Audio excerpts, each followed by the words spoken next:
fais le clap. Attention, 3, 2, 1, clap. Allez, on est parti. Et je pars à droite. Tout va bien? Quelque chose qui est tombé, je sais pas quoi. Mes oreilles ne bougent pas. Hop.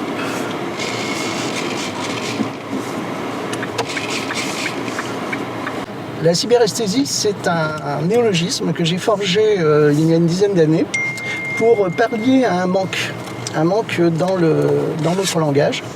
Dans mon enfance, le mot empathie servait à décrire notre capacité.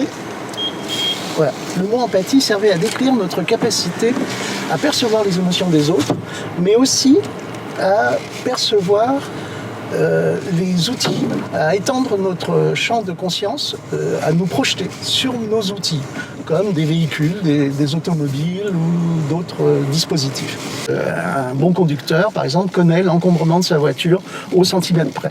Et ça, c'est une capacité de l'esprit très particulière. Et étonnamment, avec le temps, cette définition du mot empathie a disparu.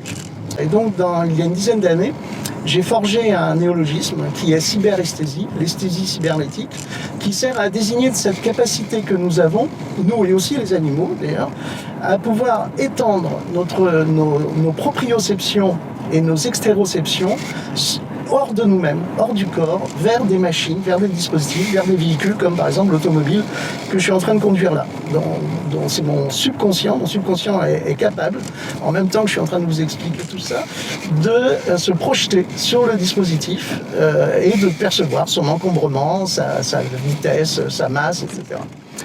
Et ce mot cyberesthésie donc, que j'ai forgé sert à désigner cela, mais sert aussi à désigner, par extension d'ailleurs, tous ces dispositifs, toute cette capacité que nous avons à nous projeter dans d'autres types de dispositifs, des outils, les jeux vidéo, où on se projette dans des avatars, les avatars numériques des réseaux sociaux numériques. La cyberesthésie, c'est ça, c'est cette espèce de projection que nous avons, notre capacité à la fois à nous extérioriser et à intégrer en nous un dispositif, un artefact, une machine.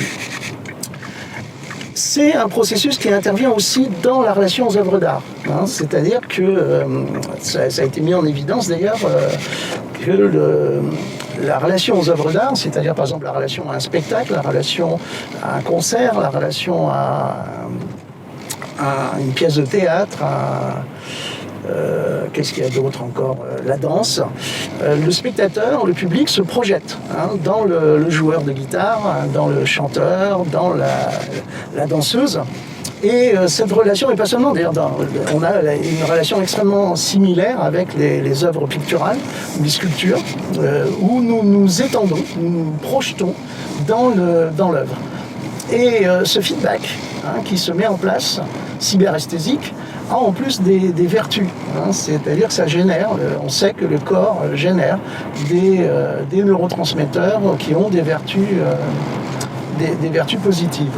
Et ça provoque un phénomène que Marshall McLuhan, dans son livre Pour comprendre les médias, dans les années 60, a nommé la narcose narcissique. C'est une très jolie expression, la narcose narcissique, c'est-à-dire que à chaque fois que nous utilisons un outil qui est un amplificateur, nous devenons autres, nous nous transformons.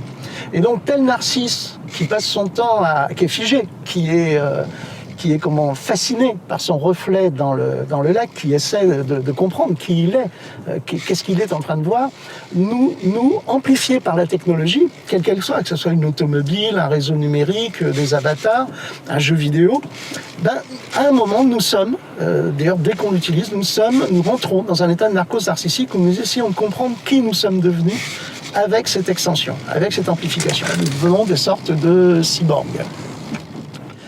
Et comment l'humain comment l'humain sait qui il est. C'est-à-dire comment comprenons-nous qui nous sommes, comment allons-nous sortir de cet état de narcose narcissique. Et bien l'humain, c'est toute l'histoire de l'humanité, l'humain sait qui il est quand il a atteint ses limites. Hein, c'est en atteignant nos limites, c'est par notre médiocrité, c'est-à-dire par les limites de notre esprit et de notre corps, lorsque nous les atteignons, que nous comprenons qui nous sommes. Et à ce moment-là, comme Narcisse qui finirait par comprendre qui il est en se regardant dans le miroir du lac, nous comprenons qui nous sommes et nous sortons de l'état de narcose narcissique. La plupart des outils vont générer un état de narcose narcissique, je dirais intuitivement, hein, par expérience, dont nous sortons relativement rapidement. Hein. C'est-à-dire l'état de narcose narcissique dans lequel nous plonge un marteau est assez rapide. Hein. C'est-à-dire très vite, après avoir tapé un peu partout, on sait qui on est avec le marteau. Par contre, avec des outils plus performants, hein, comme l'appareil photo, qui est un amplificateur de la mémoire, ou le pistolet, qui est les armes, qui sont des amplificateurs des mains, là, on va toucher plus loin, l'état de narcose narcissique va durer un peu plus longtemps. L'automobile est un très très bon exemple, hein, c'est-à-dire c'est un amplificateur des jambes qui amplifie la fonction de marcher, de courir, et donc on va avoir tendance à explorer, à pousser l'outil dans ses limites, jusqu'à ce qu'on finisse par décrocher. Je dirais que c'est à peu près entre 6 mois à 1 an que la plupart des conducteurs finissent par sortir de l'état de stupeur, de fascination, à part ceux qui restent coachés toute leur vie évidemment, hein, mais qui reste coaché sur l'automobile. Par contre, l'informatique, qui est un outil, qui est une extension, un amplificateur, une sorte de couteau suisse, qui amplifie l'ensemble de nos fonctions cognitives, l'état de narcose narcissique peut être extrêmement long. En particulier, par exemple, les réseaux sociaux numériques avec ou sans avatar, qui sont des amplificateurs existentiels, vont accaparer énormément les utilisateurs qui vont essayer d'aller au bout des nouvelles, alors ce que j'appelle moi des individualités, hein, c'est-à-dire de nouvelles identités qui sont générées par leurs interrelations sociales dématérialisées. Et par expérience, par exemple, la narcose narcissique de Second Life, qui est un réseau social numérique avec avatar, j'ai eu 2 ans d'immersion intensive avant d'arriver au bout du bout des fonctionnalités, on va dire, de l'amplification via avatar. Et donc, je suis sorti de la narcose narcissique seulement au bout de 2 ans. À tel point, d'ailleurs, j'étais tellement immergé que mes proches étaient inquiets si je n'étais pas en train de me désociabiliser. Alors évidemment, je fais un métier qui me permet justement d'avoir, à l'époque, je fabriquais des musées virtuels en téléopération, et de l'autre côté, j'étais dans Second Life. Donc j'avais un métier qui me permettait de continuer à avoir une activité sociale tout en étant dématérialisé dans le cyberespace. Mais bien évidemment, quelqu'un qui a un métier, je dirais, traditionnel, qui doit être en présentiel, ne peut pas se permettre ce genre d'immersion profonde et va effectivement avoir des problèmes de désociabilisation. Et l'autre chose aussi importante, je pense, c'est qu'il ne faut pas confondre la narcose narcissique, je dirais, avec de l'addiction. Ce n'est pas une forme d'addiction, pour moi, comparable à ce que d'autres types d'addiction avec les drogues, le jeu, par exemple, peuvent susciter.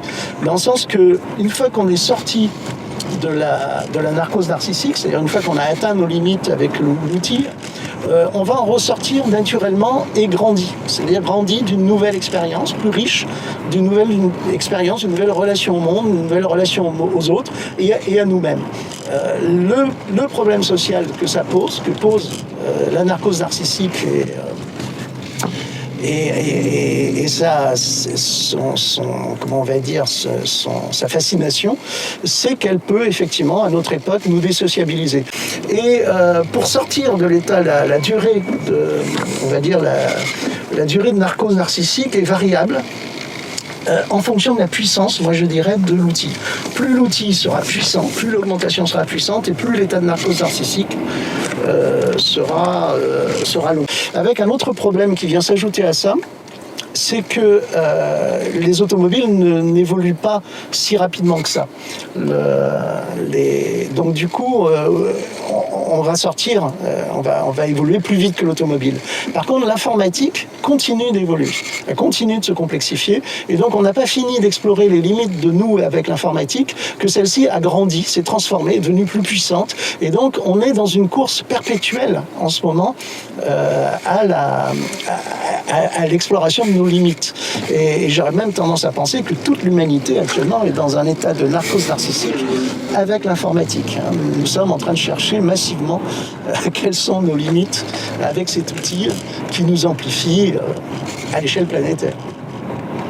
Et bien voilà, c'est fini. Un grand merci pour votre attention et j'espère à bientôt, soit en dématérialisé dans le cyberespace, ou comme on dit AFK, AFK, Away from Keyboard, c'est-à-dire dans le monde dit physique réel.